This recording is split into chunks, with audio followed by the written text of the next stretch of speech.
రుచికరమైన ఆత్మీయ ఆహారాన్ని మీ దాసుల ద్వారా అనుగ్రహించుచు ఉన్నందుకు వందనాలు నాయన. కూడి వచ్చిన సంగమం బట్టి వందనాలు. ఇంకా రావాల్సినటువంటి బిడ్డలందరినీ త్వరితగతిన నడిపించమని బ్రతిమలాడుకుంటూ ఉన్నా ప్రభువా. అదే విధముగా వచ్చు ప్రతి వారికి క్షేమకరమైన ప్రయాణమును అనుగ్రహించమని వేడుకుంటూ ఉన్నా. వారు తమ పనులను త్వరగా ముగించుకొని నీ ఆలయానికి రావటానికి అవసరమైన మార్గములన్నింటినీ సుగమము చేయమని బ్రతిమలాడుకుంటూ ఉన్నా ప్రభువా. ఆన్లైన్లో ఉన్న వారిని బట్టి మీకు వందనాలు ప్రభువా. వారు ఆన్లైన్లో మీ యొక్క ఆరాధనలో పాల్పంపులు పొందటానికి కృపను అనుగ్రహించి ఉన్నారు, మీకు వందనాలు. మీ కృప ఉన్నట్లయితే వారు కూడా తండ్రి మీ యొక్క సన్నిధిని చేరుకోవటానికి వచ్చి తండ్రి మీ అందు మీ ఆరాధనలో పాల్పంపులు పొంది దీవెనలను పొందుకోవటానికి సహాయం చేయాలి ప్రభా. ఇదిగో ఈ ఆరాధన యావత్తు ఆది నుండి అంతం వరకు మీరే అధికారి అయి అధిపతి అయి ఉండి నడిపించి మహిమను పొందుకోమని యేసయ్య అతి పరిశుద్ధ నామమున లాడి వేడుకుంటూ పొందుకుంటూ ఉన్నాము తండ్రి. ఆమేన్. ఈ ఆరాధన ప్రారంభించుకుంటూ గాను మనమందరం కలిసి కీర్తనల పుస్తకంలో, పెద్ద కీర్తన పుస్తకంలో 713, చిన్న కీర్తన పుస్తకాల్లో 228 బాసిల్లెను సిలువలో పాపక్షమ. పెద్ద కీర్తన పుస్తకాల్లో 713, చిన్న కీర్తన పుస్తకాల్లో 228. బాసిల్లెను సిలువ పాపక్షమా యేసు ప్రభుని దివ్య క్షమా. బాసిల్లెను సిలువలో పాపక్షమా కలువరిలో నా పాపము పొంచి సిలువకు నిన్ను యాహుతి చేసి కలువరిలో నా పాపము పొంచి సిలువకు నిన్ను యాహుతి చేసి కలుషహరా కరుణించితివి. కలుషహరా కరుణించితివి. బాసిల్లెను సిలువలో పాపక్షమా దోషము చేసినది గదా మోసముతో బ్రతికిన నేనే గదా. దోషము చేసినది నేనే గదా మోసముతో బ్రతికిన నేనే గదా. మోసితివా నా శాపభారం మోసితివా నా శాపభారం బాసిల్లెను సిలువలో పాపక్షమా. పాపము చేసి గడించితి మరణం శాపమేగా నేనార్జించినది. పాపము చేసి గడించితి మరణం శాపమేగా నేనార్జించినది. కాపరివై నన్ను బ్రోచితివి. కాపరివై నన్ను బ్రోచితివి. బాసిల్లెను సిలువలో పాపక్షమా నీ మరణపు వేదన వృథగాదు నామదినే వేదనలో మునిగే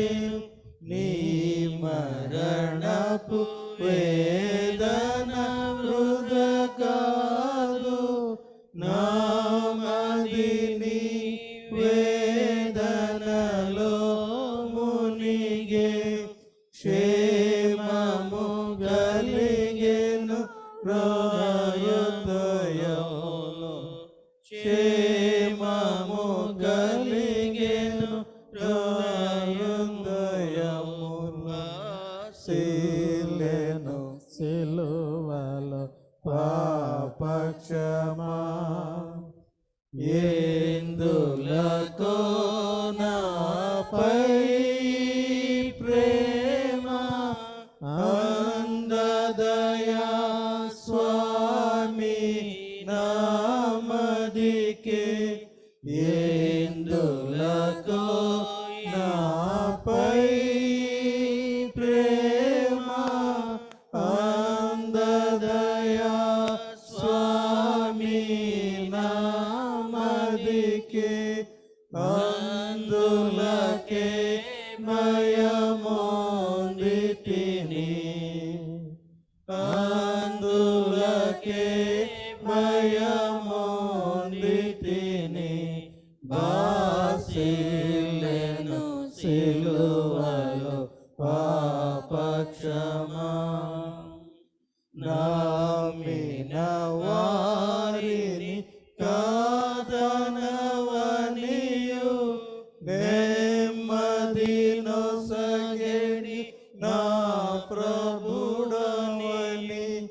నమ్మిన వారిని కాదనవనియు, నెమ్మది నొసగెడి నా ప్రభుడవని. నమ్మితిని పాదములను, నమ్మితిని పాదములను. బాసిల్లెను సిలువలో పాపక్షమా.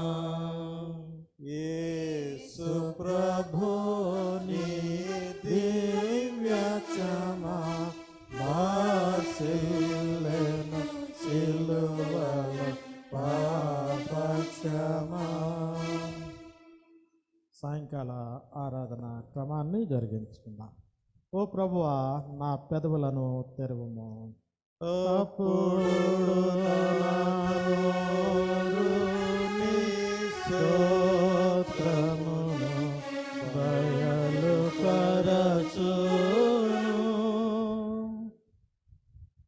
ఓ ప్రభువా, ఓ దేవా, నన్ను విడిపించుటకు త్వరగా రమ్ము. ఓ ప్రభువా, నా సహాయము నాకు త్వరగా రమ్ము. తండ్రికిని కుమారునికిని పరిశుద్ధాత్మకును ఆదియందు ఇప్పుడెల్లప్పుడు యుగ యుగముల నుండునట్లు మహిమ కలుగుగాక. ఆమేన్, ఆమేన్, ఆమేన్.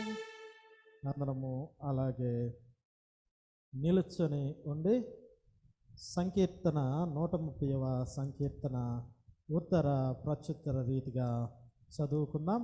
శ్రీమతి మంజుల గారు వచ్చి మనలను ఉత్తర ప్రత్యుత్తర రీతి నడిపిస్తారు. సంకీర్తన 130వ సంకీర్తన మొదటి నుండి చివరి వరకు.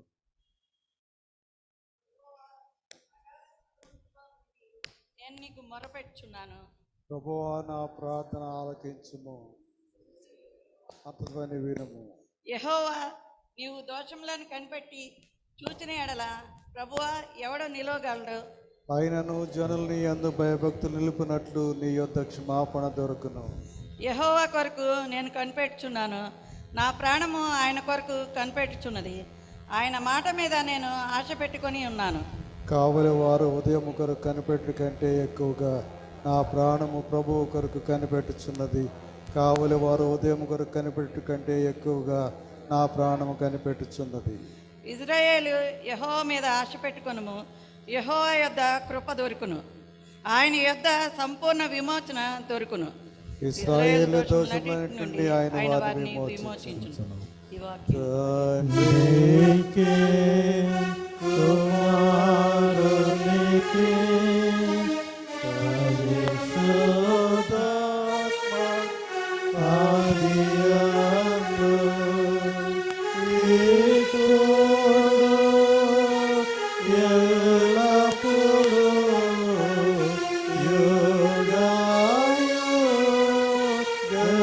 యుగాయుగములందు ఉండునట్లు మహిమ కలుగును గాక.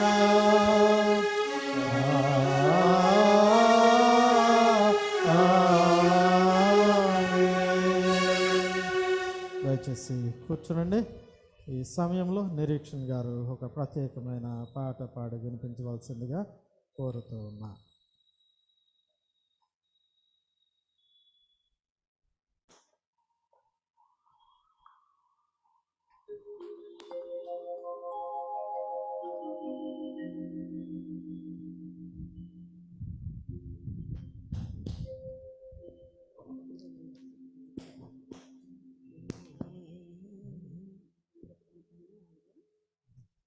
ప్రభు యేసు నామమునా ఒక మనసుతో చేరి ప్రార్థించు సమయమున ప్రత్యక్షమౌనడుమా. మనం ప్రార్థించు సమయమున ప్రత్యక్షమౌనడుమా. ప్రభు యేసు నామమునా ఒక మనసుతో చేరి ప్రార్థించు సమయమున ప్రత్యక్షమౌనడుమా. మనం ప్రార్థించు సమయమున ప్రత్యక్షమౌనడుమా.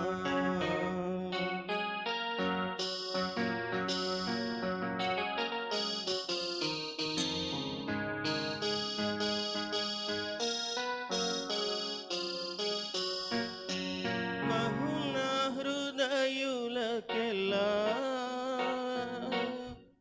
ఆధారము ఆయువీవే. బహున హృదయులకెల్లా ఆధారము ఆయువీవే. అంగలార్పునాలకించున్ కరుణించి కాచుకొను. అంగలార్పునాలకించున్ కరుణించి కాచుకొను. ప్రభు యేసు నామమునా మగ మనసుతో చేరి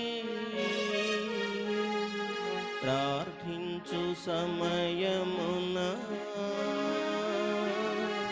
ప్రత్యక్షమౌనడుమా. మనం ప్రార్థించు సమయమున ప్రత్యక్షమౌనడుమా.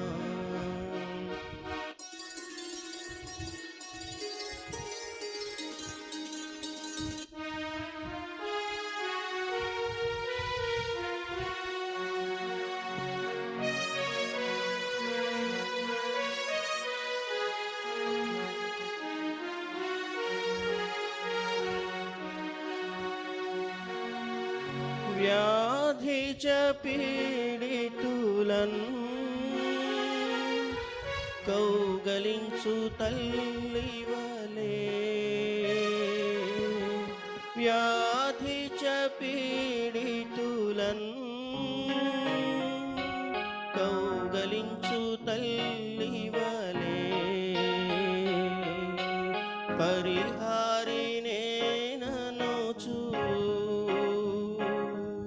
దరి చేర్చి ఆదుకును పరిహారినేననుచు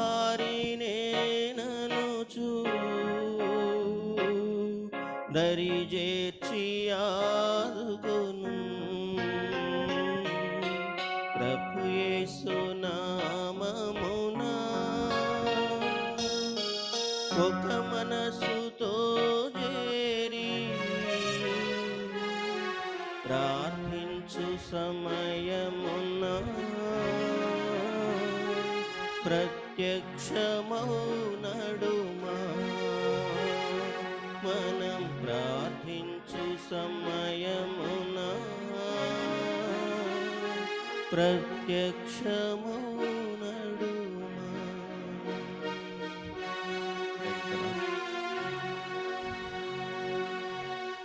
థ్యాంక్ యూ నిరీక్షణ్ గారు. ఈ సమయంలో ఈ దినము కొరకు ఏర్పాటు చేయబడిన దైవ లేఖన భాగాలు చదువుకుందాం. పాత నిబంధన పాఠ్య భాగం యెహెజ్కేలు 18వ అధ్యాయం 21 నుంచి 28 వరకు.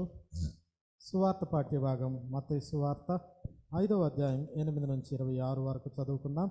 పాత నిబంధన పాఠ్య భాగాన్ని శ్రీమతి సామ్రాజ్యం గారు వచ్చి చదివి వినిపిస్తారు. సువార్త పాఠ్య భాగాన్ని దినేష్ వచ్చి చదివి వినిపిస్తారు.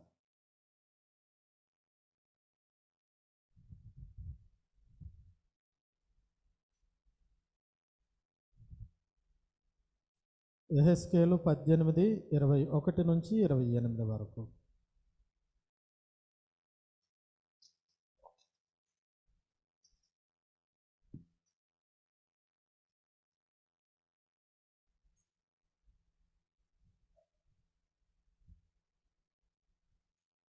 ఆ, 21 నుంచి 28 వరకు. దుష్టుడు తాను చేసిన పాపములన్నిటినీ విడిచి నా కట్టడలన్నిటిని అనుసరించి నీతిని అనుసరించి న్యాయము జరిగించిన ఎడల అతడు మరణమునందడు. ఆవశ్యముగా అతడు బ్రతుకును. అతడు చేసిన అపరాధములలో ఒకటియు జ్ఞాపకములోనికి రాదు. అతని నీతిని బట్టి అతడు బ్రతుకును. దుష్టులు మరణమునందుట చేత నాకేమాత్రమైనా సంతోషము కలుగునా? వారు తమ ప్రవర్తనను దిద్దుకొని బ్రతుకుటియే నాకు సంతోషము. ఇదే ప్రభువగు యెహోవా వాక్కు. అయితే నీతిపరుడు తన నీతిని విడిచి పాపము చేసి దుష్టులు చేయు హేయక్రియలన్నిటి ప్రకారము జరిగించినడలా అతడు బ్రతుకునా? అతడు చేసిన నీతి కార్యములు ఏమాత్రమును జ్ఞాపకంలోనికి రావు. అతడు విశ్వాసఘాతకుడే చేసిన పాపమును బట్టి మరణమునందును. అయితే యెహోవా మార్గము న్యాయము కాదని మీరు చెప్పుచున్నారు. ఇశ్రాయేలీయులారా, నా మాట ఆలకించుడి. నా మార్గము న్యాయమే, మీ మార్గమే కదా అన్యాయమైనది. నీతిపరుడు తన నీతిని విడిచి పాపము చేసినడలా అతడు దానిని బట్టి మరణమునందును. తాను పాపము చేయుటను బట్టియే కదా అతడు మరణమునందును. మరియు దుష్టుడు తాను చేయుచూ వచ్చిన దుష్టత్వము నుండి మరలి నీతి న్యాయములను జరిగించినడలా తన ప్రాణము రక్షించుకొనును. అతడు ఆలోచించుకుని తాను చేయుచూ వచ్చిన అతిక్రమ క్రియలన్నిటిని చేయక మానెను కనుక అతడు మరణమునందక ఆవశ్యముగా బ్రతుకును. దేవుడి వాక్కు దీవించు. సువార్త పాఠ్యభాగము మత్తయి సువార్త 5వ అధ్యాయం 20 నుంచి 26 వరకు.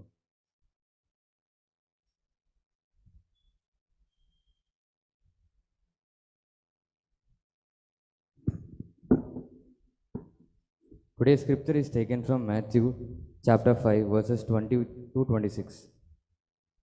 For I tell you, unless your righteousness exceed that of the scribes and Pharisees, you will never enter the kingdom of heaven. You have heard that it was said to those of old, you shall not murder, and whoever murders will be liable to judgment. But I say to you that everyone who is angry with his brother will be liable to judgment. Whoever insults his brother will be liable to the council, and whoever says, you fool, will be able to the hell of fire. So if you are offering your gift at the altar, and there remember that your brother has something against you, leave your gift there before the altar and go. First be counsel to your brother, and then come and offer your gift. Come to terms quickly with your accuser while you are going with him to court, lest your accuser hand you over to the judge, and the judge to the guard, and you be put in prison. Truly I say to you, you will never get out until you have paid the last penny. May God bless this verse. ఓ ప్రభువా మమ్మల్ని కనికరింపము. దేవునికి స్తోత్రము కలుగును గాక. ఆమేన్. ఇది నాన్న మనకు వాక్యము అందించుటకు నిరీక్షణ గారు సిద్ధంగా ఉన్నారు. ఆయన వాక్యం అందించక మనమందరము కలిసి దేవుణ్ణి స్తుతించులాగున 212వ కీర్తన, పెద్ద కీర్తన పుస్తకాలు, చిన్న కీర్తన పుస్తకాల్లో మరి నాకు కనపడలేదు, మీకు కనపడితే తీయాలి. అందులో లేదు. 212 మహాత్ముడైన మా ప్రభు.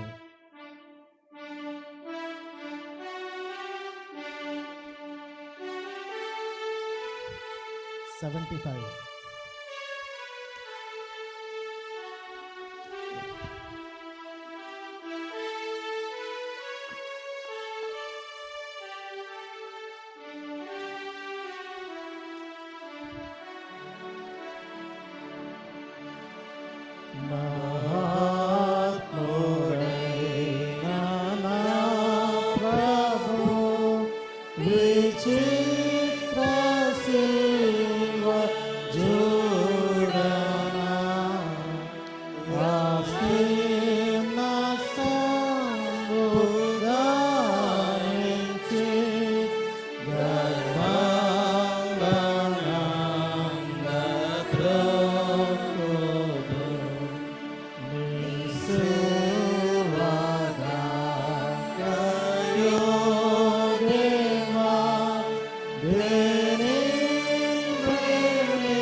ప్రార్థించుకుందాం. దేవుని నామానికి మహిమ కలుగును గాక. ప్రార్థనలో ఏకీభవించండి. ప్రార్థన. కృపా సత్య సంపన్నుడా, దయగల ప్రభువ, కృపగల నాయన, మీ బంగారు పాదములకు స్తుతులు స్తోత్రాలు తండ్రి. ఇంతదనుక మమ్మలను కాచి కాపాడి సంరక్షించి సజీవుల లెక్కలో ఉంచిన విధానాన్ని బట్టి నీకు కృతజ్ఞతాస్తుతులు చెల్లించుకుంటున్నాం తండ్రి. ఈ సాయంకాల సమయమున శ్రమల కాల ధ్యానాల్లో నిన్ను స్తుతించుకునే భాగ్యాన్ని అనుగ్రహించినందులకై కృతజ్ఞతలు తండ్రి. వాక్యాన్ని తెలుసుకొని ఉంటుండగా నా నోటి మాటలు మా అందరి హృదయ ధ్యానము నీకు అంగీకారంగా ఉండునట్లు నీ కృపని కుమరించమని నజరేయుడైన యేసు అతి పరిశుద్ధ నామన అడిగి వేడుకుంటూ పొందుకుంటూ ఉన్నాము తండ్రి. ఆమేన్. కూడి వచ్చిన ప్రతి ఒక్కరికి దేవుని నామమున శుభాభివందనాలు తెలియజేసుకుంటున్నాను. అలాగే నాకు ఈ అవకాశాన్ని ఇచ్చినటువంటి పాస్టర్ గారికి, అలాగే ఆ దేవాది దేవునికి కృతజ్ఞతలు తెలియజేసుకుంటూ నన్ను ఇక్కడ నిలబెట్టినందుకు గాను ఆయనకి స్తుతులు స్తోత్రాలు అన్నీ చెల్లించుకుంటూ ఈ వాక్య ధ్యానంలోకి వెళ్ళబోయే ముందుగా మిమ్మల్ని ఒక ప్రశ్న అడగాలని అనుకుంటున్నాను. ప్రశ్నలు అంటే మనకి ముందుగా ఏం ప్రశ్నలు వేస్తారు అని అయితే మనల్ని మనం ప్రశ్నించుకోవడానికి కొంచెం భయం వేస్తూ ఉంటుంది. ఎప్పుడు నేను ఇదే ప్రశ్న వేస్తూ ఉంటాను, మనల్ని మనం ప్రశ్నించుకోవడానికి భయం వేస్తూ ఉంటుందని. అయితే అంత పెద్ద ప్రశ్న కాదులేండి. ఈనాటి అంశం ఏమిటి అని అంటే కోపం. కోపం ఎందుకు ప్రదర్శిస్తాం? అసలు జీవితంలో కోపం అనేది లేని మనిషి కానీ ఎవరైనా ఉన్నారా? నేను ఏ సందర్భంలోనైనా సరే కోపపడలేదు అని కనుక ఎవరైనా నిర్భయంగా మీ గుండెల మీద చేతులు వేసుకుని చెప్పగలరా? అలా చెప్పగలిగి ఉంటే దీర్ఘశాంతం ఉన్నట్టే. అయితే మనకి దీర్ఘశాంతం లేదనుకోండి, ఏ సందర్భంలోనైనా సరే చిన్న చిన్ని వాటికి కానీ, లేకపోతే ఏదైనా సమస్యకి కానీ, లేకపోతే మనకి ఇష్టం లేని పని జరిగినప్పుడు కానీ, ఏ విషయంలోనైనా మనం కోపపడటం అనేది సహజంగా జరుగుతూ ఉండేటువంటి విషయం. అయితే కన్యాశుల్కం నాటకాన్ని ఎంతమంది చదివారో నాకైతే తెలియదు, కానీ చదివే ఉంటారు బహుశా. ఎందుకంటే ఇది ఒక నాన్ డీటెయిల్గా ఉండేది. అందులో అగ్నిహోత్రావధానులు అని ఓ పెద్ద ఆయన ఉన్నాడు. ఈ అగ్నిహోత్రావధానులకి ఆయనే తన తాను పరిచయం చేసుకుంటూ ఏమంటాడు అని అంటే, నాకు కాస్త ప్రథమ కోపం లేండి అంటూ ఉంటాడు. అంటే ఏ విషయంలోనైనా ఆయనకి కోపం వచ్చేస్తూ ఉంటుంది. ఆ కోపాన్ని భరించడం అనేది ఎదుటి వ్యక్తులకి చాలా కష్టమైనటువంటి విషయం. మరి ఆ కోపం అనేది లేకుండా ఎలా ఉండాలి ఏంటి అనేది ఇప్పుడు మనం చదవబడిన వాక్యంలో మనం చూసినట్లయితే కనుక ఈ అగ్నిహోత్రావధానం లాంటి వాడే కయ్యూను కూడా కదా. ఆదికాండం మీరు ఒక్కసారి ఆదికాండం 4వ అధ్యాయం 6-7 వచనాలు చదివినట్లయితే ఇక్కడ మానవుణ్ణి యెహోవా దేవుడు ప్రశ్నిస్తూ ఉన్నాడు. అప్పటికి 3 ప్రశ్నలు వేసేసాడు. ఈ 4వ ప్రశ్న అంటే ఆదాము నెక్స్ట్ జనరేషన్ అంటే కయ్యూను హేబేలుకి వచ్చేటప్పటికి కయ్యూనుని ఒక ప్రశ్నతోటి అడుగుతూ ఉన్నాడు. ఏమిటి ఆ ప్రశ్న అనేది ఒకసారి ఎవరైనా ఆదికాండం 4వ అధ్యాయం 6-7 వచనాల్లో కనుక మనం చూసినట్లయితే, ఒక్క నిమిషం. యెహోవా దేవుడు కయ్యూన్ని ఏమడుగుతున్నాడంటే, ఎందుకు నీకు కోపం అని అడుగుతున్నాడు. ఎందుకు కోపం? ఆ కోపానికి కారణం ఏదైనా ఉందా? కారణం ఏదైనా ఉందా చెప్పండి? కారణం ఏం లేదు. అయితే అతడు బలి అర్పించాడు. బలి అర్పించినప్పుడు యెహోవా దేవుడు కయ్యూని బలి అర్పణని అంగీకరించలేదు. అంగీకరించని కారణంగా కయ్యూనికి కోపం వచ్చింది.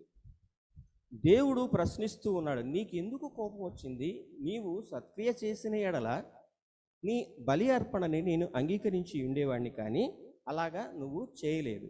అంటే హేబేలు చేసినటువంటి శ్రేష్టమైన బలి కయ్యూను చేయలేదు. కానీ కాబట్టి నీకు కోపం, కయ్యూనికి ఎంత కోపం వచ్చిందంటే కోపం వచ్చి ముఖం చిన్నబుచ్చుకున్నాడు అని రాయబడింది. ఒకసారి చదవరా.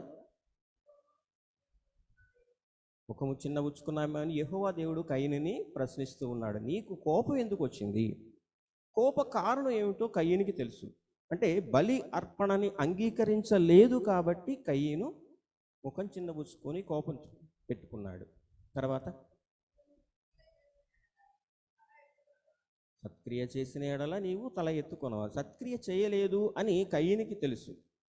అంటే శ్రేష్టమైనటువంటి బలి అర్పించలేదు అని కయ్యనికి తెలిసినప్పటికీ కూడా ఏదో నామకే వాస్తేగా అంటే బలి అర్పించానా లేదా అంతవరకు మాత్రమే అన్నట్టుగా ఇక్కడ కయ్యను ప్రవర్తించడాన్ని బట్టి నీకు కోపం ఎలా అని యెహోవా దేవుడు ప్రశ్నిస్తూ ఉన్నాడు. ఆ తర్వాత కోపము పాపానికి కారణమవుతుంది అని ఇక్కడ చెప్పబడినటువంటి మాట. కోపాల్లో కూడా పలు రకాలు ఉన్నాయండి. మనం చిన్న పిల్లల పట్ల చూపించేటువంటి కోపం కావచ్చు, లేకపోతే వాళ్ళని శిక్షించే విధానంలో ఉండేటువంటి కోపం కావచ్చు, మనకి ఎదుటి వ్యక్తులతో ఉండేటువంటి కోపం కావచ్చు, అంటే చిన్నపిల్లల పట్ల అంటే వారు సక్రమమైన క్రమశిక్షణలో మెలగడానికి లేకపోతే సత్ప్రవర్తన కలిగి ఉండడానికి గాను తల్లిదండ్రులుగా లేకపోతే పెద్దలుగా మనం పిల్లల మీద కోపపడుతూ ఉంటాం. ఆ కోపానికి ఒక అర్థం అంటూ ఉంది. బెత్తము వాడని వాడు కుమారునికి. కాబట్టి ఖచ్చితంగా మనం తల్లిదండ్రులుగా పిల్లలకి కోపాన్ని అనేది ప్రదర్శించాలి. అయితే ఆ కోపం అనేది ఎంతవరకు ఉండాలి అనేది ఒక్కసారి కనుక మీరు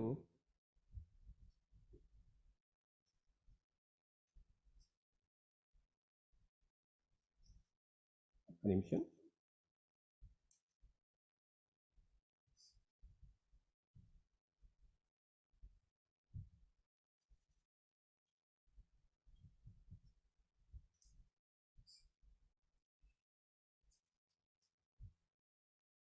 ఓకే.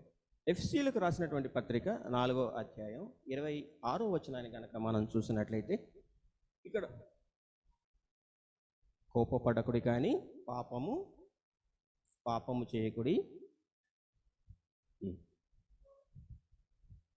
ఇక్కడ చూసారా, కోపపడమంటున్నాడు కానీ ఆ కోపం పాపానికి దారి తీయకూడదు అంటున్నాడు. అంటే కయ్యను కోపపడి ముఖం చిన్నబుచ్చుకొని హేబేల్ని హత్య చేశాడు. ఇక్కడ మనం చదవబడిన వాక్యంలో నరహత్య చేయవద్దు, నరహత్య చేయకూడదు అని యేసు ప్రభుల వారు చెప్తూ ఉన్నట్టుగా మనం చూసాం. అయితే ఆ కోపం అనేది ఎంతవరకు ఉండాలి? సూర్యుడు అస్తమించు వరకు మీ కోపము నిలిచి ఉండకూడదు అంటున్నాడు. అంటే ఆ కోపం ఎలాగా ఉండాలి అని అంటే, ఇప్పుడు ఒక ఎండు గడ్డి కుప్ప ఉన్నదనుకోండి, దాని మీద చిన్న మంట వేస్తే అది ఒక్కసారిగా భగ్గుమనేసి కొంతసేపు కాలి ఆ తర్వాత ఆరిపోతుంది. అలాగా మన కోపం నిలిచి ఉండాలి కానీ దీర్ఘకాలంగా నిలిచి ఉండకూడదు అనేది యేసు ప్రభుల వారు చెప్తూ ఉన్నటువంటి మాట. ఇక్కడ మనం చదవబడిన వాక్యంలో నరహత్య గురించి ఆయన చెప్తూ ఉన్నాడు. అంటే ధర్మశాస్త్రం ఇవ్వబడక ముందే కయ్యను నరహత్య చేసినట్టుగా మనం చూస్తాం.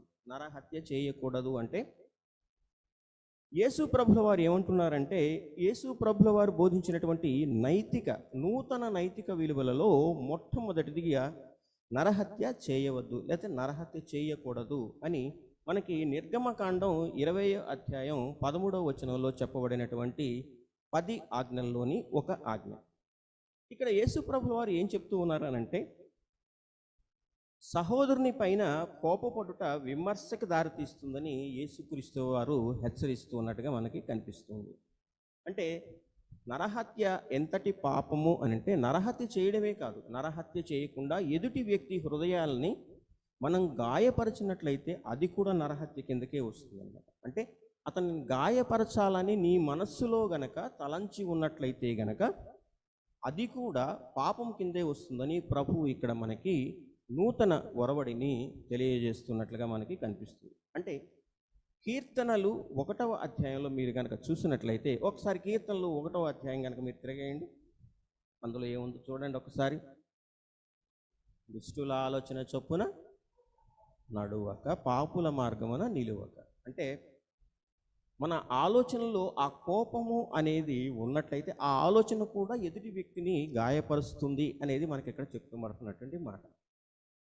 అంటే మీరు నరహత్య ఎంతటి పాపమో అంతటి పాపాన్ని ఎదుటి వ్యక్తికి కూడా హృదయాన్ని కనుక మీరు గాయపరిచినట్లయితే, లేకపోతే హృదయంలో ఇతరులకు వ్యతిరేకంగా కనుక ఆ కఠిన హృదయాన్ని మీరు కలిగి ఉన్నట్లయితే కనుక అది కూడా పాపమేనని చెప్తూ ఇక్కడ ఈ మాటల్ని మనకి తెలియజేస్తూ ఉన్నాడు.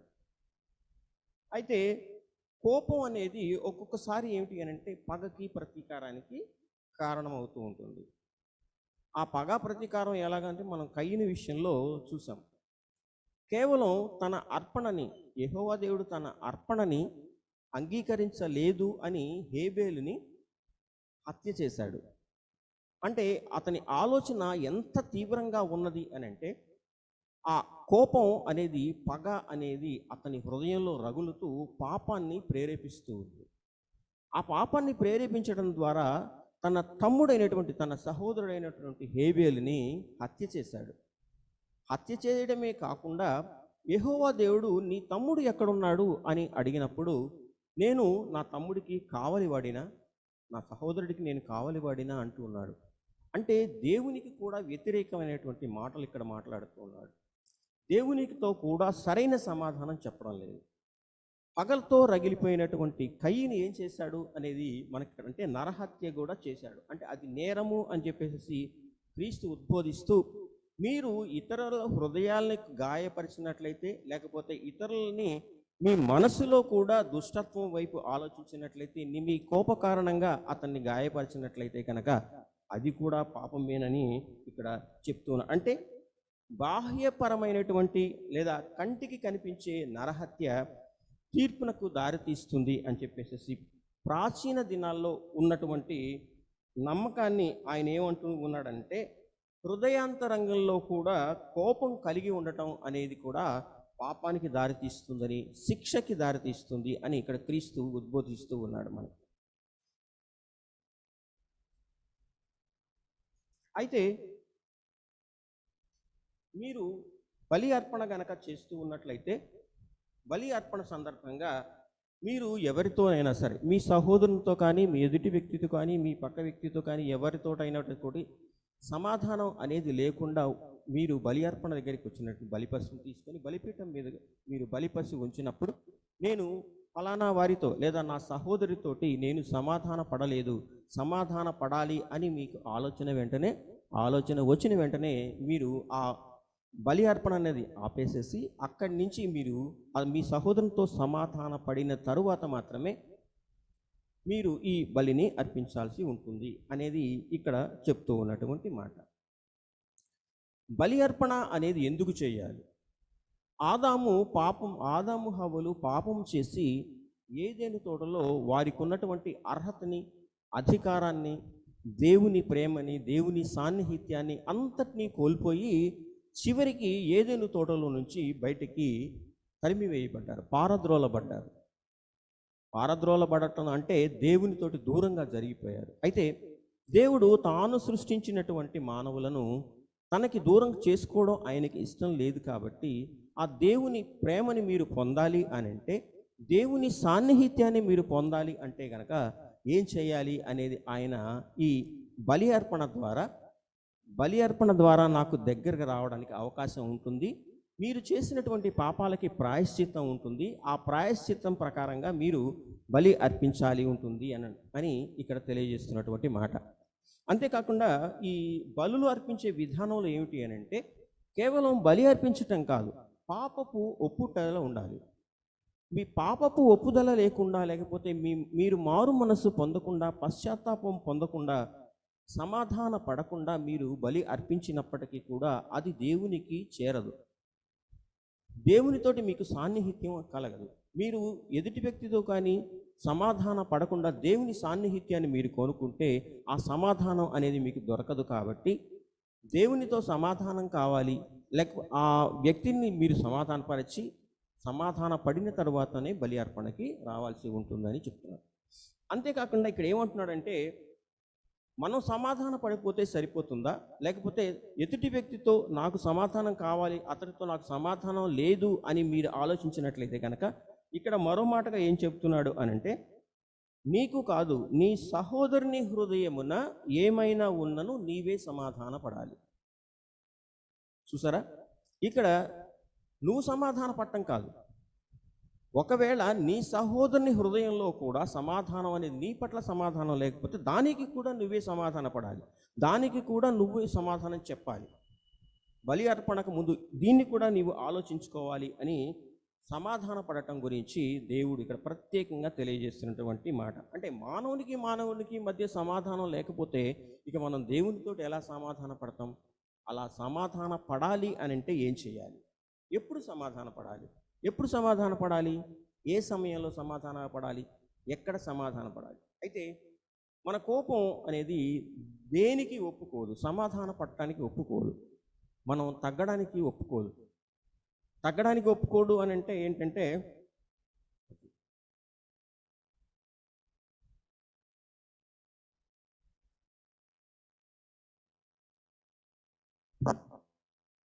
ఈ మధ్యకాలంలో ప్రత్యేకంగా వినిపిస్తున్నటువంటి మాట ఏమిటి అని అంటే ఈగో అనే మాట. మనల్ని మనం తగ్గించుకో ఎప్పుడు కూడా. నేనే తగ్గాలా? అయ్యే నా సహోదరుడు తగ్గకూడదా? తగ్గచ్చు కదా. నేను అతనితోనే సమాధాన పడాలా? అతను సమాధాన పడచ్చు కదా నాతో. ఇలాంటి ఆర్గ్యుమెంట్స్ అనేవి మనకు జరుగుతూ ఉంటాయి. మనల్ని మనం తగ్గించుకోం. ఈగో అనేది మనల్ని వెంటాడుతూనే ఉంటుంది. నా కోపము సహజమైనదే, నేను ఎదుటి వ్యక్తి పట్ల చూపించినటువంటి కోపం సహజమైనదే కాబట్టి నేను అతనితో సమాధాన పడటం అనేది జరగదు అని మిమ్మల్ని మీరు తగ్గించుకోకుండా ఎదుటి వ్యక్తి మాత్రమే నా దగ్గరికి వచ్చేసేసి క్షమాపణ చెప్పి నాతో సమాధాన పడాలి అని అనుకోవడం అనేది మనకు జరుగుతూ ఉంటుంది. ఇక్కడ దేవుడు ఏం చెప్తున్నాడు? నీకే కాదు, ఎదుటి వ్యక్తి లేకపోతే నీ సహోదరుని హృదయంలో కూడా సమాధానం అనేది లేదు అని నీకు తెలిసినప్పుడు నీవే సమాధాన పడాలి అని ఇలా ప్రత్యేకంగా చెప్తూ ఉన్నప్పుడు కూడా మనం అలాంటి ఆ ప్రశ్నే మనం వేసుకోము. కాబట్టి ఎప్పుడు సమాధాన పడాలి, ఎప్పుడు సమాధాన పడాలి అని అంటే దేవుడు మనకంటూ ఒక సమయాన్ని ఇచ్చాడు. అది అనుకూలమైనటువంటి సమయం, అది ఆచరణీయమైనటువంటి సలహా యేసు ప్రభుల వారు ఇస్తూ ఉన్నారు. అంటే తీర్పు దాకా రాకముందే మనం ఎదుటి వ్యక్తితో సమాధాన పడాలి. ఇప్పుడు మనం కృపాకాలంలో ఉన్నాం. ఒకరితో సమాధానం పడక మనం అంటే మన ప్రాణం ఎప్పుడు పోతుందో తెలియదు, ఈ అంతం ఎప్పుడు జరుగుతుందో తెలియదు, దేవుని తీర్పు ఎప్పుడు వస్తుందో తెలియదు. రెప్పపాటు కాలంలో దేవుని తీర్పు రావచ్చు. దేవుని ముందు మనం నిలబడటానికి సిద్ధంగా ఉన్నప్పుడు ఇలా సమాధాన పడకపోతే గనక ఏం జరుగుతుంది అని అంటే ఆయన తీర్పుకి మనము బద్ధులమై ఉండాల్సిందే. ఆయన తీర్పు రోజున మనం ఆయన ఎదుట నిలబడతాం.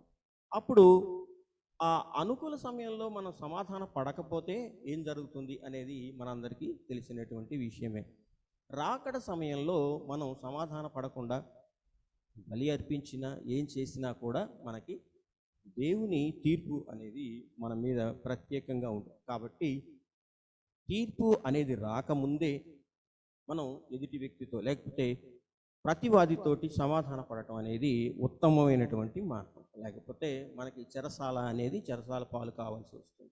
అంటే దేవుని తీర్పుకి మనం గురి కావాల్సి ఉంటుంది అని ఇక్కడ చెప్తూనే ఉన్నాడు. ఇక్కడ చూడండి, త్రోవలోనే సమాధాన పడకపోతే న్యాయాధిపతి శిక్ష విధించవచ్చు అని అంటున్నాడు. అంటే అప్పుడు కడపటి కాసు చెల్లించు వరకు విడుదల సాధ్యపడదు.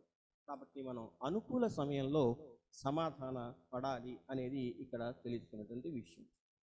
మీరు యెహెజ్కేలు గ్రంథం ఈ కోపానికి సంబంధించినటువంటి విషయాన్ని గనక మనం తరచి చూసినట్లయితే యాకోబు పత్రిక 1వ అధ్యాయం 19వ వచనాన్ని మనం చూస్తే, ఎవరైనా చదువుతారా? యాకోబు పత్రిక 1వ అధ్యాయం 19వ వచనం.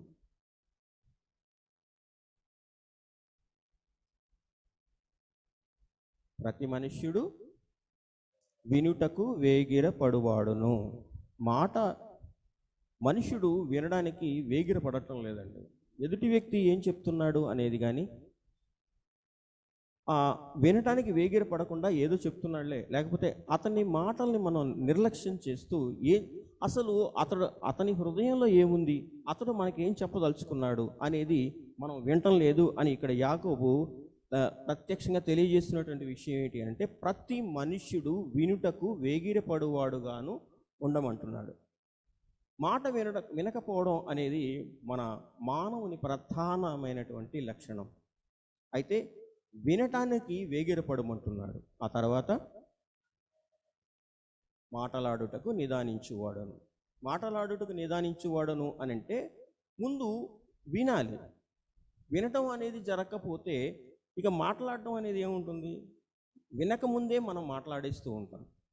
మాట్లాడడానికి నిదానించాలి అంటున్నారు. అంటే మన ఆలోచనల్లో అతడు చెప్పిన విషయాన్ని విని ఏం చెప్పదలుచుకున్నాడో, దేని గురించి చెప్పదలుచుకున్నాడో వీటన్నిటిని సమీక్షించుకున్న తర్వాత మాటలాడటానికి నిదానించమంటున్నారు.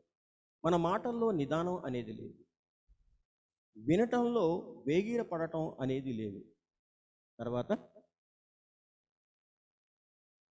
కోపించుటకు నిదానించువాడనై ఉండవలెను. మరి మన కోపం ఎంతగా ప్రజ్వరిల్లుతూ ఉంటుందనేది మనకు తెలిసినటువంటి విషయమే.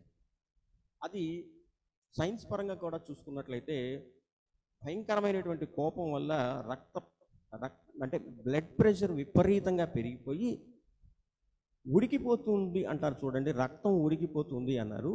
ఆ రక్తం ఉడికిపోయినటువంటి రక్తం చల్లారటానికి 6 నెలలు పడుతుందిట. అంటే మన కోపం అంత భయంకరంగా ఉంటుంది అనేది సైన్సే నిర్ధారించినటువంటి విషయం. కాబట్టి మనం ఏం చేయాలి? కోపగించుటకు నిదానించువారై ఉండాలి. ఏమేం చేయాలి? వినుటకు వేగిరపడాలి, మాట్లాడుటకు నిదానించాలి, కోపగించుటకు కూడా నిదానించేవారనై ఉండాలి. అప్పుడు ఏమవుతుంది? సమాధానము, పరస్పరమైనటువంటి క్షేమాభివృద్ధి కలుగుతాయి అని యేసుప్రభుల వారు మనకి అందించినటువంటి విషయం. 1వ తెస్సలోనికలు రాసినటువంటి పత్రిక 5వ అధ్యాయం 14-15 గనక ఒకసారి చదువుతారా?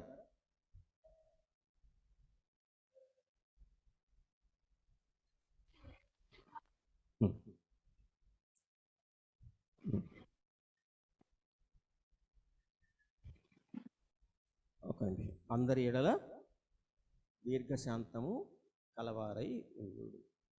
చూసారా? దీర్ఘశాంతము అంటే తన కోపమే తన శత్రువు అని మనం చిన్నప్పుడు చదువుకున్నటువంటి చాలా వల్లె వేసేవాడు. తన కోపమే తన శత్రువు, తన శాంతమే, ఇంకేం చెప్పండి ఎవరైనా, తన శాంతమే తనకు రక్ష చిత్తంబు అని కదా. మరి కోపం శత్రువు కదా, కాబట్టి మనం ఉడికిపోతున్నటువంటి రక్తాన్ని 6 నెలలుగా చల్లార్చలేదనుకోండి, శారీరక సమస్యలు ఎన్నో వస్తాయి.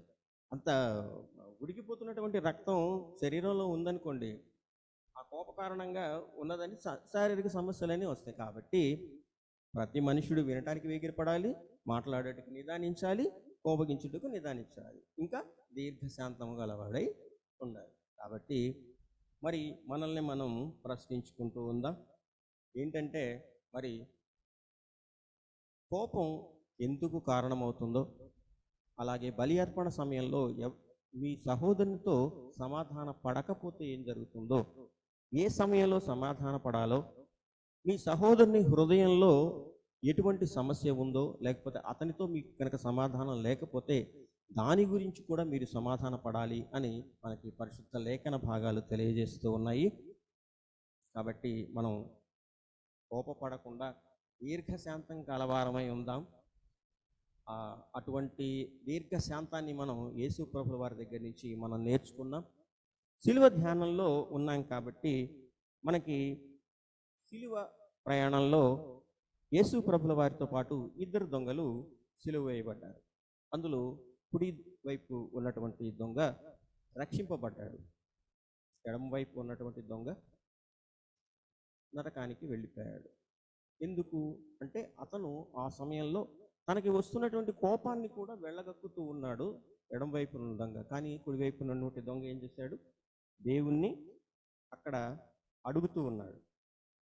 ఏంటంటే నీ రాజ్యంలో నన్ను జ్ఞాపకం చేసుకోమని అంటున్నాడు. 1వ కొరింథీ 1వ అధ్యాయం 18వ వచనంలో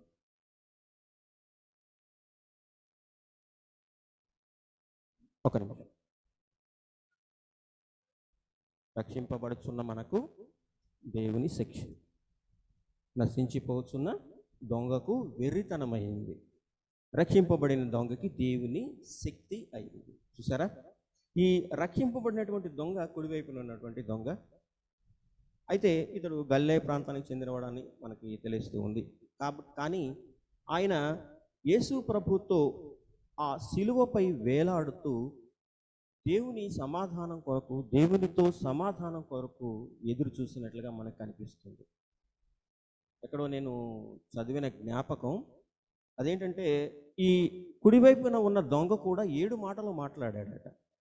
ఒకసారి మీరు బైబిల్ని తిరిగేస్తే ఆ సందర్భంగా వచ్చినటువంటి మాటలన్నింటినీ కనుక మీరు చూస్తే, ఈ కుడివైపు ఉన్న దొంగ కూడా 7 మాటలు మాట్లాడాడట. ఆ 7 మాటలు కూడా అతన్ని రక్షణ వైపు నడిపించాయి. నశించిపోకుండా ఇతడు రక్షింపబడ్డాడు. అక్కడే పశ్చాత్తాపడ్డాడు, ప్రభువుని గుర్తించాడు, పరలోకాన్ని గుర్తించాడు, తనతో పాటు తన జ్ఞాపకం చేసుకోమని దేవుణ్ణి వేడుకున్నాడు. కాబట్టి అటువంటి మనం రక్షింపబడాలి అని అంటే, దేవునితో మనం సమాధానం కలిగి ఉండాలి అని అంటే, దేవుడు ఇచ్చినటువంటి యేసు ప్రభుల వారు ఇచ్చినటువంటి ఆజ్ఞ ఒకటే ఒక ఆజ్ఞ. ఏమిటి అని అంటే, నిన్ను వలె నీ పొరుగు వారిని ప్రేమించాలి. నేను ఎంతగా ప్రేమిస్తున్నానో నిన్ను వలె నీ పొరుగు వారిని ప్రేమించమంటున్నాడు. అంటే మనలో కోపం ఉంటే ఎదుటి వ్యక్తిని ప్రేమించలేము, మనలో సమాధానం లేకపోతే ఎదుటి వ్యక్తిని ప్రేమించలేము, మనలో క్షమాగుణం లేకపోతే ఎదుటి వ్యక్తిని ప్రేమించలేము. కాబట్టి ఎదుటి వ్యక్తిని ప్రేమించాలి అని అంటే మనల్ని మనం తగ్గించుకోవాలి. అటువంటి తగ్గింపు జీవితం మనకు గనక అలవర్చుకున్నట్లయితే, దేవుని వాక్యాన్ని దివారాత్రములు ధ్యానిస్తూ ఉన్నట్లయితే కనుక, దేవుని రక్షణ, దేవునితో పాటు సమాధానం, ఒకరినొకరితో సమాధానం కనుక మనం కలిగి ఉన్నట్లయితే కనుక, ఆ పశ్చాత్తాపము, ఆ రక్షణ అనేది మనకి మరి ఈ శిలువ ధ్యాన కాలంలో మన స్థితి ఏమిటి అనేది, కోపం అనే పాపాన్ని మనం వదులుకోలేకపోతున్నామా? ఆ కోపాన్ని మనం వదులుకోవడానికి ఏం చేయాలి? సరైన అనుకూల సమయంలో ఆ కోపాన్ని తగ్గించుకోవడానికి, అనుకూల సమయంలో మనం సమాధాన పడటానికి, నిన్ను నువ్వు ప్రశ్నించుకోవడానికి, పరీక్షించుకోవడానికి, పరిశోధించుకోవడానికి మనకి చక్కటి అవకాశాన్ని ఇచ్చాడు. సమాధాన పడే దిశగా మనం సిలువ వైపు అడుగులు వేద్దాం. పరిశుద్ధాత్మదేవుడు మనల్ని ఆశీర్వదించునుగాక. దేవుడు ఈ చిన్ని మాటలను దీవించునుగాక. ప్రార్థించుకుందాం.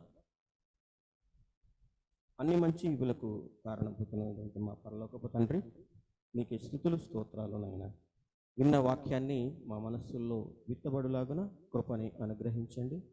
వాక్యానుసారంగా నడుచుకునే రీతిన మా మనస్సులను, మా హృదయాలను మార్చమని, నా ప్రార్థన ఆలకించమని, మన ప్రభువును రక్షకుడైన యేసు క్రీస్తు పేరిట అడిగి వేడుకుంటూ పొందుకుంటూ ఉన్నాము తండ్రి. ఆమేన్.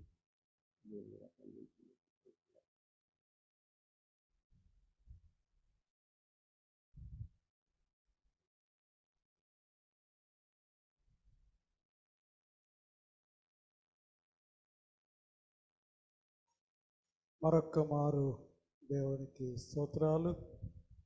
దేవుని త్రియేక దేవుని నామాన్న మిమ్మల్ని అందరినీ కూడా ఈ రాత్రికాల శిలువ ధ్యానాలకు ఆహ్వానిస్తున్నాను. మిమ్మల్ని ఆన్లైన్లో ఉండి దేవుని సేవిస్తున్న వారందరినీ ప్రేమపూర్వకంగా ఆహ్వానిస్తున్నాను. మరి ఈ సాయంకాల సమయంలో మరి దేవుని యొక్క వాక్యాన్ని విత్తిన సోదరులు నిరీక్షణ కుమార్ గారికి సంఘం తరఫున ప్రత్యేకమైన వందనాలు చెల్లించుకుంటూ ఉన్నాను. మరి రేపటి దినాన్న మరి మన సోదరి మంజుల గారి జన్మదినాన్ని పురస్కరించుకొని వారు రేపటి ఈ ఆరాధన హోస్ట్ చేస్తున్నారు. వారికి వందనాలు. రేపటి దినాన్న వాక్య పరిచర్య చేసేవారు మన సంఘ పాస్టర్ గారు రెవరెండ్ శామ్యుయల్ జ్ఞానదీప్ గారు. వారి కోసం ప్రార్థన చేయమని మీకు మనం చేస్తున్నాం. అలాగే ఈ సాయంకాల సమయంలో స్నాక్స్ను స్పాన్సర్ చేసిన వారు నిరీక్షణ గారి కుటుంబం, వారికి ప్రత్యేకమైన వందనాలు చెల్లిస్తున్నాము. రేపటి రాత్రికాల ఆరాధన కొరకు సిద్ధపడండి. రేపు శిలువ ధ్యానం అయిన తర్వాత ఇక్కడే సహవాస భోజనం ఉంటుంది. దానికోసం కూడా మీరు సిద్ధపడండి. ఎంతమంది వస్తున్నారో మీ నెంబర్స్ తెలియచేయండి. మరొక మారు మీకు అందరికీ వందనాలు తెలియజేసుకుంటున్నాను. ఈ ఆరాధన ముగించుకున్నట్టుకు గాను మనమందరం కలిసి పెద్ద కీర్తన పుస్తకాల్లో 54వ కీర్తన, చిన్న కీర్తన పుస్తకాల్లో లేదండి, నా యేసు ఆత్మ సూర్యుడా అనే కీర్తన పాడుతున్నాం. నా యేసు ఆత్మ సూర్యుడా నీవున్న రాత్రి కామదు, నా ఆత్మలో నీవేపుడు వాసించి పాయకుండుమే.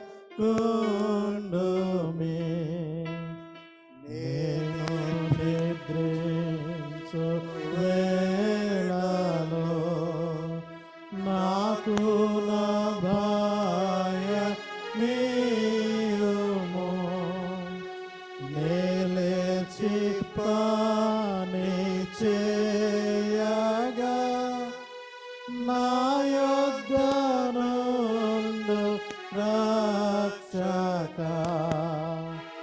నా తోడ రాత్రి పగలు నీవుండి నడిపించుము.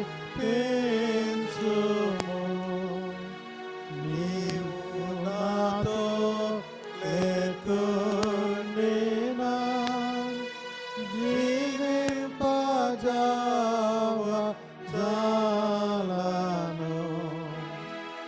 నేడు నీ దివ్య వాక్యము విని నా పాపులెల్లరే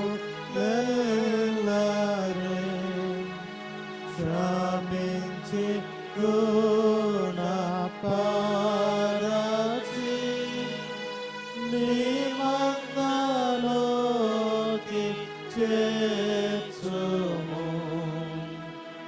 రోగిని స్వస్థపరచి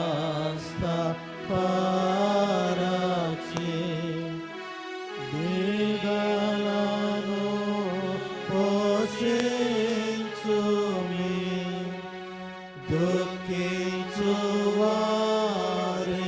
దుఃఖము మాపి ఆనందమీయుము.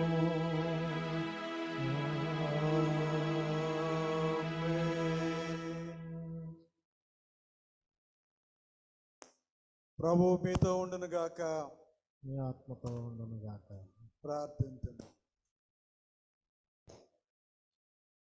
సర్వకృపానిధి మా పరమ తండ్రి, మరొక్క మారు మా ప్రభువా నీ పరిశుద్ధ సన్నిధిలో మా తండ్రి మేము చేరి మా తండ్రి నీ సిలువ ధ్యానంలో మా తండ్రి మా జీవితాలను మా తండ్రి నీ సిలువ వెలుగులో మా ప్రభువా పరిశీలించుకోవడానికి పరీక్షించుకోవడానికి మా తండ్రి మాకిస్తున్న ఈ సమయాల కోసం మా తండ్రి నీకు స్తోత్రాలు చెల్లించుకుంటూ ఉన్నాం.